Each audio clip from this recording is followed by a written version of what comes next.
Greetings from Crested Butte, Colorado. We're spending one full day in beautiful Crested Butte and one full day in Marble, Colorado. This 2-day travel guide is filled with some of the best things to do, eat, and see in these beautiful Colorado towns. If you are new to my channel, my name is Jeannie. I live in Colorado and I share all sorts of Colorado travel guides, hiking, outdoors, and so much more. I invite you to subscribe and follow along so you don't miss out.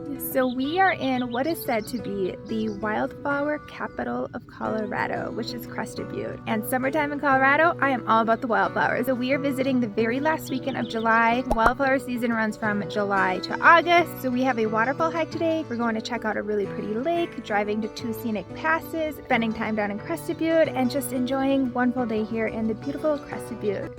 And if you see behind me, look at these mountains. It's a really moody morning. There's like clouds coming in and out of all these mountains. Oh, it's gorgeous. So let's get started here on our day in Crested Butte.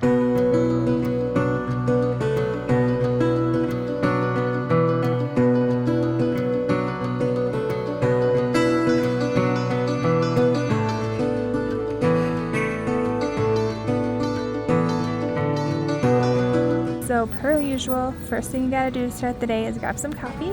So we are going to camp for coffee. We just got our coffee and we both got cinnamon rolls. So 2 mochas, 2 cinnamon rolls, and we just found this cozy little chair right here on Main Street, and we're just gonna eat our little breakfast and have coffee here. I love walking through towns during the early mornings. The streets are quiet, the sound is peaceful, and there's nobody around. The empty streets carry me back to an earlier time. It provides me with a glimpse of local life that you'll never see once the city becomes alive later in the day. Crested Butte's main downtown street, Elk Avenue, was bursting with colors, lined with flowers, and gave you all the feels of a charming mountain town. So we are on our way to the Waterfall Hike, and we're like pulling off because there's just fields of flowers everywhere, like all along the roads, up the hills. Like, oh my god, yeah, Wildflower Capital of Colorado is for sure the name for this town. Every July, Crested Butte has a 10-day wildflower festival. From columbine, lupine, sunflowers, Indian paintbrush, larkspur, and some 50 other types of flowers call this spectacular area of the Rocky Mountains home. Honestly, no matter where you go in Crested Butte, you are bound to see meadows of wildflowers nestled around the mountains.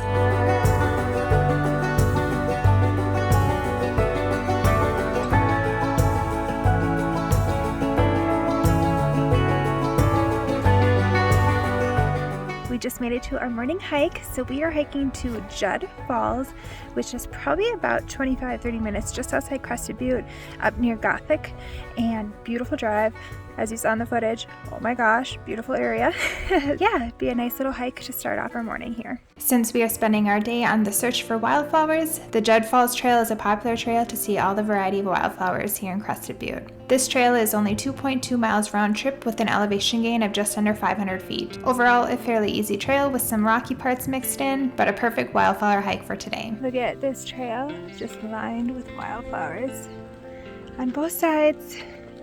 The mountains over on this side, more flowers. I love this. This is beautiful, so beautiful. We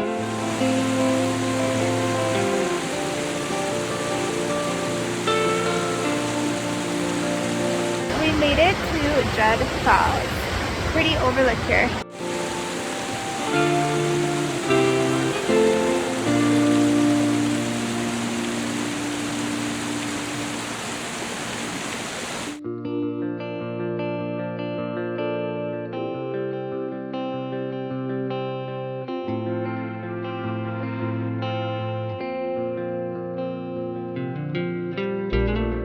So as you keep going on the road right after Judd Falls, it gets to be a little bit more of an off-roading style road, gravel of course, but it is the most beautiful wildflower road I've ever seen in my life. Yeah, this is wildflower territory. And on this road is the beautiful Emerald Lake, which is what we were dying to see. County Road 317 is also the road that leads to Schofield Pass. And once you get closer to Emerald Lake, get ready for a 1-lane off-road expedition. Emerald Lake is one of the most picturesque high alpine lakes in the area with a beautiful emerald color. This is a great place to have a picnic or get out on your kayak or paddleboard on a warm summer day. And yes, the entire lake is surrounded by wildflowers and beautiful mountain views. If you're doing Judd Falls and you have 4x4 and can do some off-roading, keep driving the road. Come check this out. Really pretty area. So tiny little bummer, we were at the Crested Butte Resort after we did all our hike in Emerald Lake because they have a chairlift that you can take to the top of Crested Butte Mountain. Well, not the top, but up to the top of the mountain area. And it just started sprinkling as we got there, and they closed it. So we weren't able to do it, but I'm pretty sure it's free. You just take the chairlift up and you get some really pretty aerial views of Crested Butte. So even though we couldn't do it, you can definitely add it to your list if you're in Crested Butte, because it looked really cool. And it's called the Silver Queen chairlift. So really wish we could have done it, but can't control the weather. So now we are on our next little adventure, and we are driving to Kebler Pass here in Crested Butte. It's right outside of town. I think it's like a 5-10 minute drive. Going up to the pass, another scenic road. We've already kind of started the drive, and it's pretty. Kebler Pass is a mix of gravel and tar and a fairly easy drive. High clearance off-road experience is not needed. A standard vehicle will be just fine on this road. However, it is a seasonal road and does close each winter. It brings you through spectacular alpine terrain and one of the largest aspen groves in Colorado, and you'll enjoy some amazing mountain views. At the summit, you'll reach just over 10,000 feet.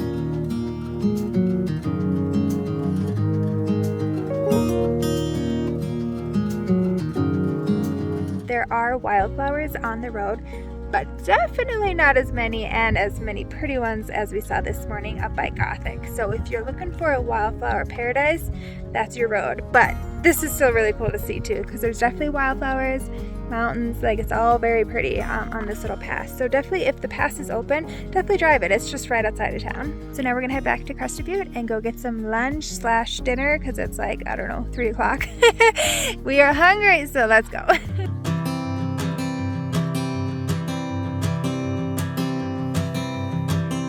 So we're gonna start at the brewery. So we're going to the El Dorado Brewery.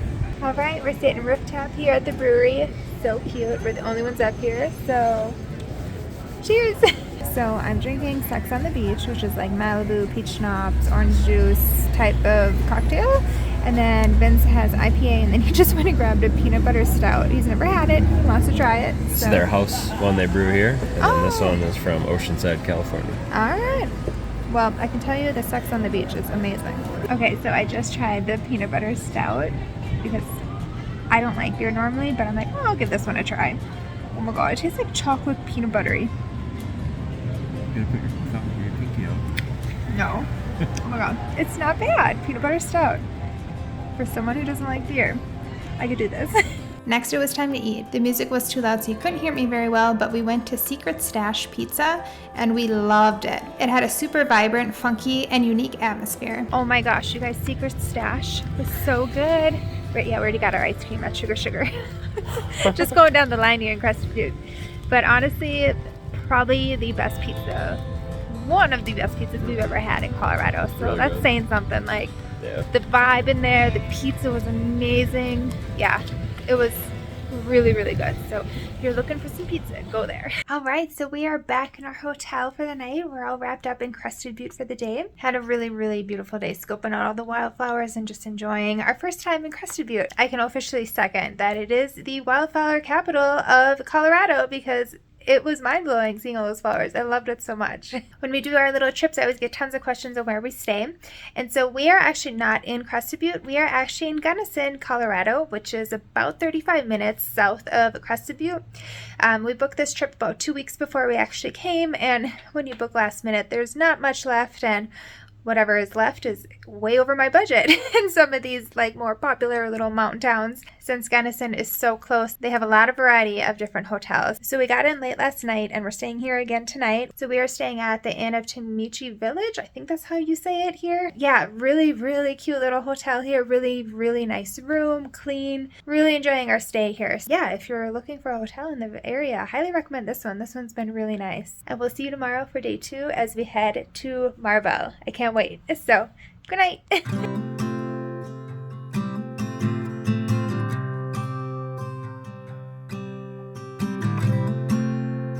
Good morning. It is day 2 on our little adventure here, and today we're heading to Marble, and we are going to see the famous Crystal Mill. So there's a few ways you can get to the Crystal Mill. 1, you can hike from Crested Butte.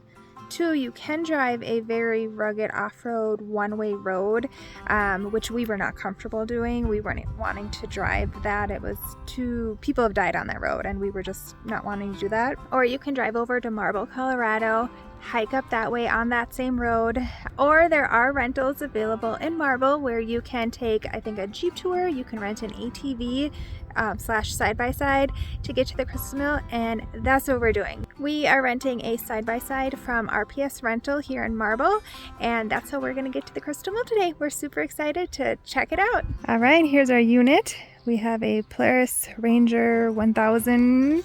Super cute. So this is what's bringing us to the Crystal Mill today. RPS Rentals has a variety of side-by-side rental options available. We paid $275 to rent this for 2.5 hours, and we're so glad we did. There is no way we would have ever drove this with our Jeep. The road is extremely rocky and narrow. A 4x4 is definitely needed. And even though our Jeep is a 4x4, we still wouldn't have been comfortable driving this. It would have made for a long and very scary 12 miles in a full-size vehicle. Look at these views, you guys. It's so beautiful. Holy cow, this road. There's no way we would. Yeah, I'm so glad we rented this.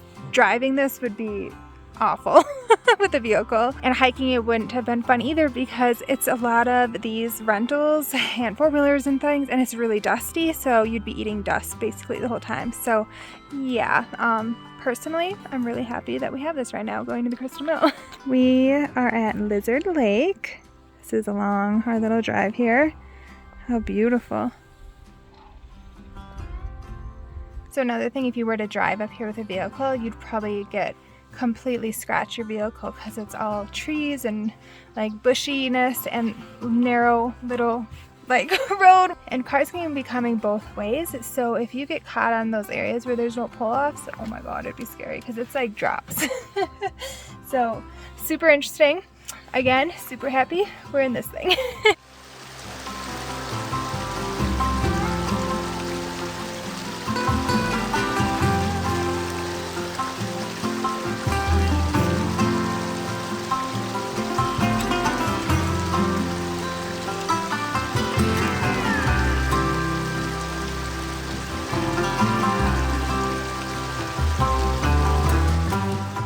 Made it to the Crystal Mill! The Crystal Mill was built in 1893 and is one of the most photographed sites in Colorado. This wooden mill is perched on a rock just above the Crystal River and was used as a powerhouse. It eventually closed in 1917 but was still kept and preserved, and now today it's one of the most iconic places in Colorado. Just note, the mill sits on private land, so if you want to get closer to the river in order to get better photos, you do have to pay to access the land. We didn't do that. We were able to get this footage just by standing on the road. And just a little ways up the road, you can visit the ghost town of Crystal. We just made a quick loop to check out the town of Crystal, and then we made our way back to Marble. All right, we just got done driving to Crystal Mill. So fun, right? Very fun. Yeah, highly recommend doing a rental though. Yeah, we saw just a few hikers. We saw some people with like big Jeeps and stuff come in there, but I'm glad we had that side by side. It was perfect for that, especially with all the big mud holes and rocks and everything. Yeah, that was perfect, so highly recommend. All right, we're going to the one and only local restaurant in Marble, the Slow Groovin' Barbecue. Looks so good and smells amazing. Oh my gosh, look at these sandwiches. So I got pulled pork loaded, and then Vince got the Crystal Crisp fried chicken sandwich. Oh my gosh, it was like bacon. Yeah, that looks good. Okay, Slow Groovin' Barbecue in Marble, one and only restaurant here. Excellent, super good. You liked yours? The little good sandwich. I love my pulled pork. Smoking it all out there. Yeah, so good. All right, one more stop here, which is kind of close to Marble, kind of not, but it's kind of on the way, so figured we'd stop real quick. The Redstone Coke Ovens. This historic site, located just off Highway 133, was constructed back in the late 1890s and were used to burn impurities out of coal. There were 249 coke ovens at this location back in the 1890s. Coal was loaded through the hole on top and then heated up to a steamy 2,400 degrees. Coking coal was shipped off to places around the country and used to create steel, and much of the steel made from the coking coal was used to build railroads. And that's a wrap on our 2 full days in Crested Butte and Marble, Colorado. We had so much fun chasing wildflowers and finally seeing the iconic Crystal Mill. This is another beautiful area of Colorado that you'll definitely enjoy. I hope this travel guide inspires you with some of the best things to do, eat, and see in these charming little mountain towns. If you have any questions, be sure to let me know down in the comments, and be sure to check out my YouTube channel for even more Colorado travel guides and outdoor content.